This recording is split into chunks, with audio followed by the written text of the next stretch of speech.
د افغانستان پولیس به له منځه ولاړ شي.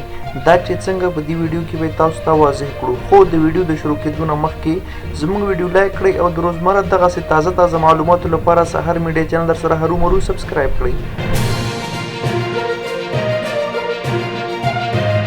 د افغانستان د کورنۍ چارو وزارت وایي تر راتلونکو 3 میاشتو د محلي پولیسو جوړښت له منځه ځي.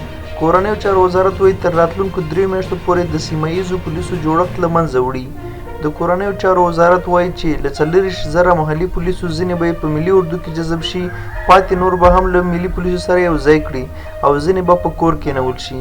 سیمه ییز پولیس له پیله له دې امله د خلکو له نیوکو سره مخ و چې ګټور نه دي ثابت شوي او تر ډیره د سیمه ییزو زورواکو تابع دي. د کورنۍ چارو سرپرست وزیر مسعود اندرابي وایي چې تر راتلونکو 4 کلونو به پولیس د جګړې له ډګره خپل اصلي دندې ته چې د قانون ټینګښت دی راوګرځي. نوموړی وایي که د سولې خبرې بریالي شي په افغانستان امنیتي ادارو کې طالب وسلوالو ته هم ځای شته.